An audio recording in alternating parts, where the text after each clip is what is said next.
আসসালামু আলাইকুম। আজ ৭ই জুন ২০২৬ রোববার। শুরু করছি চেঞ্জ টিভি প্রতিদিনের গল্প অনুষ্ঠান। দর্শক, আপনাদের সঙ্গে রয়েছি আমি মাহির দাইয়ান। শুরুতেই সংবাদ শিরোনাম। হয় প্রেসিডেন্ট নয় জাতিসংঘের মহাসচিব, কোন পদ পাচ্ছেন ডক্টর ইউনূস? ইরানকে শক্তিশালী বলে মন্তব্য করলেন ট্রাম্প। প্রায় ৫,০০০ ভারতীয়কে ফেরত পাঠালো যুক্তরাষ্ট্র। এবার বিস্তারিত। শুরুতেই বিশেষ প্রতিবেদন। সরকারের একটি বিশেষ সূত্র বলছে, ডক্টর মোহাম্মদ ইউনূসকে প্রেসিডেন্ট পদে নিয়োগ দিতে বিএনপির উচ্চ পর্যায়ের একটি নীতি নির্ধারক গ্রুপ চেষ্টা চালিয়ে যাচ্ছে। তবে এ বিষয়ে ডক্টর ইউনূস সম্মতি দিচ্ছেন না বলে জানিয়েছে আরেকটি গ্রুপ। এদিকে জাতিসংঘের মহাসচিব হিসেবে শোনা যাচ্ছে ডক্টর মোহাম্মদ ইউনূসের নাম। জাতিসংঘের বর্তমান মহাসচিব অ্যান্টনিও গুতেরেসের মেয়াদ শেষ হচ্ছে ৩১ ডিসেম্বর। এরই মধ্যে সংস্থাটির পরবর্তী মহাসচিব নির্বাচন নিয়ে আন্তর্জাতিক অঙ্গনে শুরু হয়েছে আলোচনা। সম্ভাব্য প্রার্থীদের তালিকায় বিভিন্ন দেশের সাবেক রাষ্ট্রনেতা ও কূটনীতিকদের নাম ঘুরছে। সে আলোচনায় নোবেলজয়ী ও বাংলাদেশের সাবেক প্রধান উপদেষ্টা ডক্টর মোহাম্মদ ইউনূসের নামও অনানুষ্ঠানিকভাবে উঠে এসেছে। জাতিসংঘ মহাসচিব নির্বাচনের আনুষ্ঠানিক প্রক্রিয়া সাধারণত চলতি মেয়াদের শেষ বছরে গতি পায়। সাধারণ পরিষদের ৮০তম অধিবেশন থেকেই পরবর্তী মহাসচিব নির্ধারণ নিয়ে প্রাথমিক আলোচনা শুরু হয়েছে। ডক্টর মোহাম্মদ ইউনূসের আন্তর্জাতিক গ্রহণযোগ্যতা, নোবেল শান্তি পুরস্কার প্রাপ্তি এবং বৈশ্বিক উন্নয়ন ইস্যুতে তার দীর্ঘ অভিজ্ঞতা তাকে একটি আলোচিত নাম করে তুলেছে। আন্তর্জাতিক পরিমণ্ডলে পরিচিতি ও গ্রহণযোগ্যতার বিবেচনায় তিনি বিশ্বের নেতৃত্বের উপযোগী ব্যক্তিত্ব, এমন আলোচনা নতুন নয়। তবে আঞ্চলিক ভারসাম্যের প্রশ্ন সামনে আসছে। ২০০৭ থেকে ২০১৬ সাল পর্যন্ত দক্ষিণ কোরিয়ার বান কি মুন এশিয়া অঞ্চল থেকে মহাসচিব ছিলেন। এরপর ২০১৭ সাল থেকে পর্তুগালের অ্যান্টনিও গুতেরেস ইউরোপীয় অঞ্চলের প্রতিনিধিত্ব করছেন। জাতিসংঘের অলিখিত আঞ্চলিক রোটেশন নীতির আলোকে এবার আফ্রিকা বা লাতিন আমেরিকা অঞ্চল থেকে মহাসচিব নির্বাচিত হওয়ার সম্ভাবনাই বেশি বলে কূটনৈতিক বিশ্লেষকরা মনে করছেন। জাতিসংঘের মহাসচিব নির্বাচনকে ঘিরে ইতোমধ্যে বৈশ্বিক কূটনৈতিক তৎপরতা শুরু হয়েছে। তবে এই পদক্ষেপের জন্য জাতিসংঘের নিরাপত্তা পরিষদের ৫টি স্থায়ী সদস্য দেশের সমর্থন এবং কোনো ভেটো না থাকা বাধ্যতামূলক হওয়ায় ডক্টর ইউনূসের ক্ষেত্রে আন্তর্জাতিক রাজনৈতিক সমীকরণ ও পরাশক্তিগুলোর ঐকমত্যই চূড়ান্ত নির্ধারক হবে। দর্শক, এবার দেশের খবর। জাতীয় নাগরিক পার্টির আহ্বায়ক নাহিদ ইসলাম বলেছেন, সীমান্তে ভারতীয় বাহিনীর নির্বিচার হত্যা নিয়ে স্বরাষ্ট্রমন্ত্রী ও বিএনপির জাতীয় স্থায়ী কমিটির সদস্য সালাহ উদ্দিন আহমেদের বক্তব্য অত্যন্ত আপত্তিকর এবং অপমানজনক। সরকারের দায়িত্বশীল কারো থেকে এ ধরনের বক্তব্য শোনা জাতি হিসেবে আমাদের জন্য লজ্জার। সীমান্ত হত্যা নিয়ে স্বরাষ্ট্রমন্ত্রীর আপত্তিকর বক্তব্য প্রত্যাহার করতে হবে। রবিবার ফেসবুকের এক পোস্টে তিনি এসব কথা বলেন। তিনি লেখেন, এ ধরনের লজ্জাজনক বক্তব্য দেওয়ার ৩ দিন পার হলেও সালাহ উদ্দিন আহমেদ তার বক্তব্য প্রত্যাখ্যান করেননি। সরকারের পক্ষ থেকেও এ ধরনের বক্তব্যের কোনো নিন্দা জানানো হয়নি। এজন্য আমাদের ধরে নিতে হচ্ছে সালাহ উদ্দিন আহমেদের এই বক্তব্যই সীমান্ত হত্যা নিয়ে সরকারের আনুষ্ঠানিক অবস্থান। স্বরাষ্ট্রমন্ত্রী বলেছেন, আপনারা যেটাকে বর্ডার কিলিং বলছেন সে সম্পর্কে যদি আপনারা বিস্তারিত জানেন তাহলে খুশি হব। বর্ডার কিলিং হচ্ছে যদি অন্য দেশের বাহিনী কর্তৃক আমাদের সীমান্তে অথবা জিরো লাইনে এসে কিলিং করে, সেটাকে আমরা বর্ডার কিলিং বলতে পারি। কিন্তু যদি আমাদের সীমানার অভ্যন্তরে এবং তাদের সীমানার অভ্যন্তরে কোনো রকমের কোনো অপরাধে কেউ জড়িত থাকে, যদি কেউ ইলিগালি ট্রেসপাস করে যায়, সেটা তারা কিভাবে অ্যাড্রেস করবে তা তাদের দেশীয় আইনে করবে। এটাকে বর্ডার কিলিং বলা ঠিক হবে না। তার এমন অবস্থান আন্তর্জাতিক আইনের সঙ্গে সাংঘর্ষিক। নাগরিক ও রাজনৈতিক অধিকারের আন্তর্জাতিক চুক্তির ৬ নম্বর অনুচ্ছেদে বলা হয়েছে, প্রতিটি মানুষের বেঁচে থাকার অধিকার একটি সহজাত অধিকার। রাষ্ট্রগুলো তাদের আইন দ্বারা এই অধিকার রক্ষা করতে বাধ্য। আগ্নেয়াস্ত্র ব্যবহারের জাতিসংঘের নীতিমালায় বলা হয়েছে, প্রাণঘাতী অস্ত্র বা আগ্নেয়াস্ত্র কেবল তখনই ব্যবহার করা যাবে যখন নিজের বা অন্যের জীবন বাঁচানোর জন্য কোনো উপায় থাকবে না। চোরাচালান, অবৈধ অনুপ্রবেশ বা অন্য কোনো অপরাধ দমনে প্রাণঘাতী অস্ত্র ব্যবহারের সুযোগ নেই। সীমান্ত হত্যা নিয়ে ইতিপূর্বে এইরকম বক্তব্য দিয়েছিলেন ফ্যাসিবাদী সরকারের পররাষ্ট্রমন্ত্রী AK আব্দুল মোমেন। ভারতের প্রতি শেখ হাসিনা সরকারের নতজানু নীতি এবং এর পরিণতি সর্বজন বিদিত। জুলাই বিপ্লব পরবর্তী কোনো সরকারের এমন অবস্থান অগ্রহণযোগ্য ও গভীরভাবে উদ্বেগজনক। আমরা অবিলম্বে স্বরাষ্ট্রমন্ত্রীর এই বক্তব্য প্রত্যাহারের দাবি জানাচ্ছি। কন্যার বাবা হওয়ার খবরে ভক্তদের মধ্যে উল্লাস দেখা দিলেও এখনও পুরোপুরি নীরব ভূমিকা পালন করছেন চিত্রনায়ক শাকিব খান। সন্তান প্রশ্নে আগের মতোই সাকিবের নীরব ভূমিকা নিয়ে এবারও উঠেছে নানা প্রশ্ন। নিজের ফেসবুক অ্যাকাউন্টে দেওয়া এক পোস্টে চিত্রনায়িকা শবনম বুবলি জানিয়েছেন মা হওয়ার কথা, আর তার সন্তানের বাবা শাকিব খান এমন কথা আগেই জানিয়েছিলেন এই নায়িকা। বাবার নামের সঙ্গে মিল রেখে সন্তানের নাম রাখা হয়েছে শার্লিন খান। খবরটি শুনে অনেকে আনন্দ যেমন প্রকাশ করেছেন, তেমনি অনেকের মনে প্রশ্ন, কৌতূহল। কারণ বরাবরের মতো স্ত্রী সরব হলেও নীরবতায় রয়েছেন সাকিব। অনেকেই প্রশ্ন তুলছেন, এবারও কি বাবা হওয়া নিয়ে অস্বস্তিতে আছেন পর্দার সাকিব খান? সন্তান প্রসঙ্গে সাকিবের এমন নীরবতা নতুন নয়। আগের দুই ছেলের ক্ষেত্রেও একই ঘটনা দেখেছে দর্শক। 2016 সালের 27 সেপ্টেম্বর সাকিব ও অপু বিশ্বাসের সংসারে জন্ম নেয় আব্রাহাম খান জয়। সে খবর আড়াল রেখেছিলেন দুজনেই। অনেকদিন পর হাটে হাড়ি ভাঙেন অপু। সন্তান সহ টিভি লাইভে এসে জানান বিস্তারিত। সে সময়ও নীরব ছিলেন সাকিব। পরে অবশ্য নানা কাদা ছুড়োছুড়ি দেখা গিয়েছিল দুজনের মধ্যে। এরপর 2018 সালে বুবলিকেও গোপনে বিয়ে করেন সাকিব।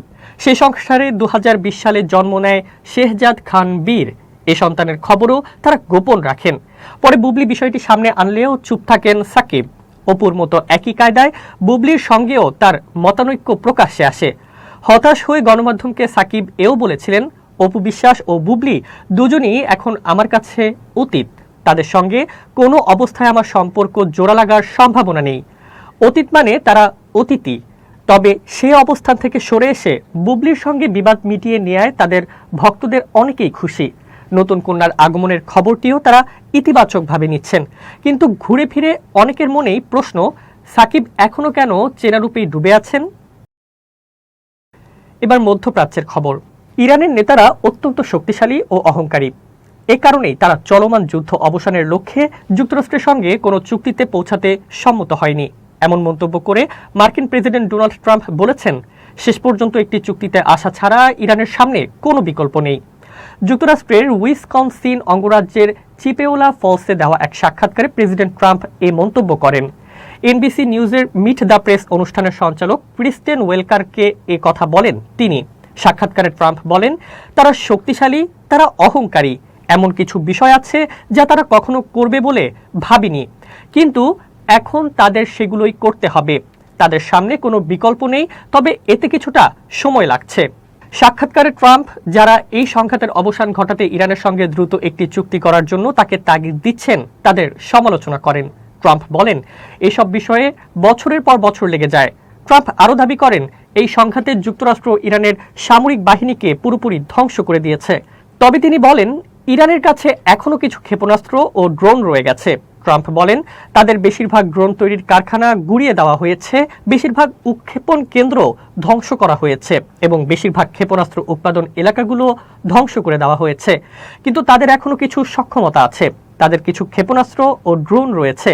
আমি বলবো শতকরা হিসাবে তাদের হয়তো 21 থেকে 22% ক্ষেপণাস্ত্র বাকি আছে। এটিও অনেক ক্ষেপণাস্ত্র। তবে আমরা যখন প্রথম হামলা চালিয়েছিলাম তার তুলনায় এটি কিছুই না। ইরানের ওপর যুক্তরাষ্ট্রের আরোপিত নৌ অবরোধ আগামী সেপ্টেম্বর মাসের শ্রম দিবসের পরও বহাল থাকার সম্ভাবনা কম। চলতি সপ্তাহের শুরুর দিকে পারস্য উপসাগরে উপর্যুপরি হামলা চালিয়ে ইরান দেখিয়েছে যে তাদের এখনও ক্ষেপণাস্ত্র ও ড্রোন হামলার সক্ষমতা কতটা। এমনকি তারা কুয়েত আন্তর্জাতিক বিমানবন্দরেও আঘাত হেনেছে। প্রেসিডেন্ট ট্রাম্প দীর্ঘ সময় ধরেই ইরানের কড়া সমালোচক। তিনি এবং তার প্রশাসনের উচ্চপদস্থ কর্মকর্তারা সাম্প্রতিক সপ্তাহগুলোতে বলেছেন, ইরানের ওপর যুক্তরাষ্ট্র ও ইসরায়েলের ধারাবাহিক হামলার মাধ্যমে শুরু হওয়া এই যুদ্ধ অত্যন্ত প্রয়োজনীয় ছিল। মূলত ইরান যেন পারমাণবিক অস্ত্র তৈরি করতে না পারে তা নিশ্চিত করতেই এই পদক্ষেপ নেওয়া হয়েছে।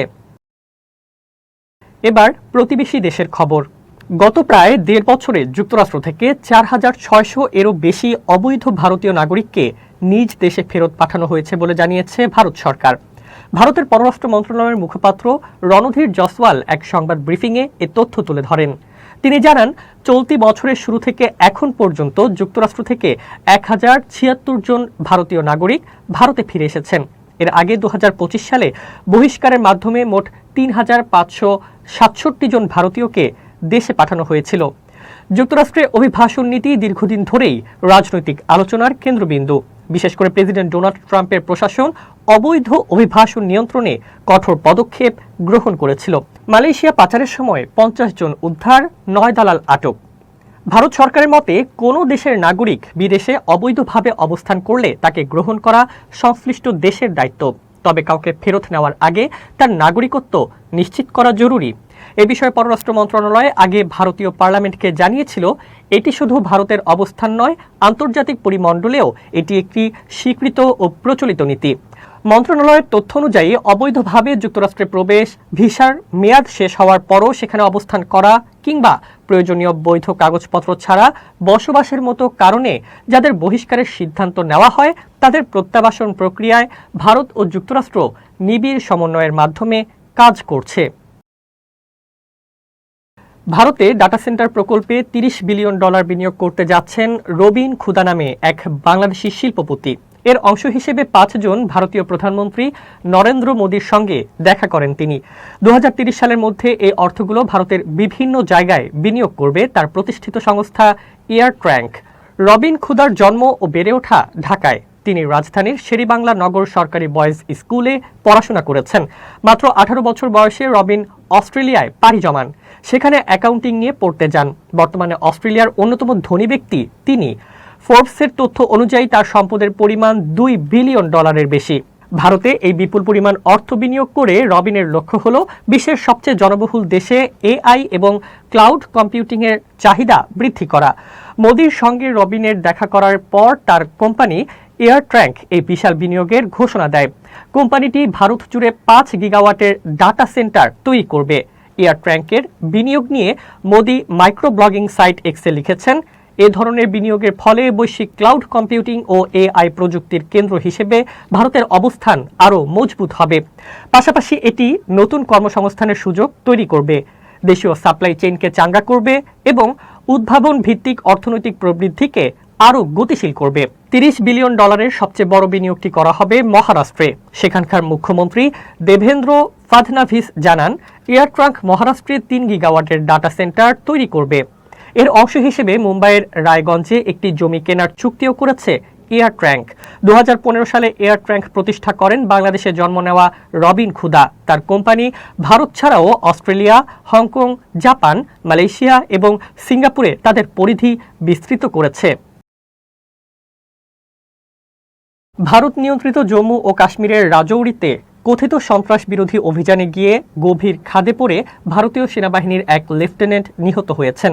শনিবার সন্ধ্যায় এ ঘটনা ঘটে।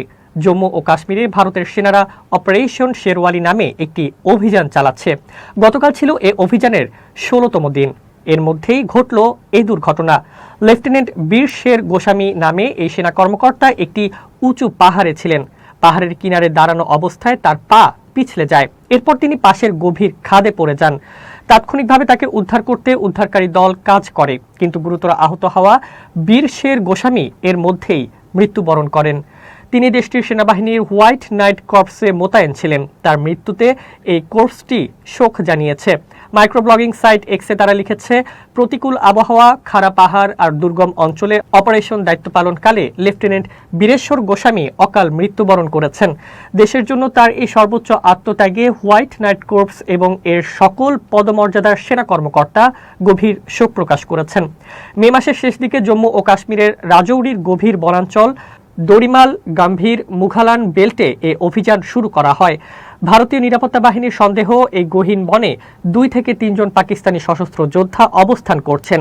তাদের আটক বা হত্যা করতে এ অভিযান চালানো হচ্ছে। ভারতীয় গোয়েন্দাদের ধারণা, ওই 2-3 জনের মধ্যে ফুজি নামে এক শীর্ষ কমান্ডারও আছেন। দর্শক, এবার খুব জরুরি 1 মিনিট জানাচ্ছেন ইউনেস্কো ক্লাব জার্নালিজম অ্যাওয়ার্ড বিজয়ী আমিরুল মোমিনিন মানিক। খুব জরুরি 1 মিনিটে প্রত্যেককে আমন্ত্রণ। আমরা অনেক সময় বলে থাকি যে তুমি ঝুঁকির মধ্যে আছো। একজন মানুষ তার জীবনে কখন ঝুঁকির মধ্যে থাকে?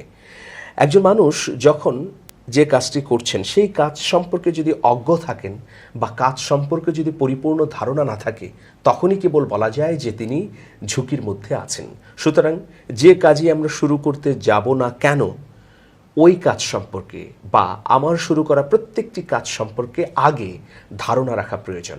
শুধু হালকা পাতলা ধারণা না, পরিপূর্ণ ধারণা থাকলে আমি যেমন সফল হতে পারবো, ঠিক তেমনি কাজটিও সুচারু সুন্দরভাবে পেশাদারিত্বের সঙ্গে সম্পন্ন হবে। ভালো থাকবেন, শুভেচ্ছা নিরন্তর।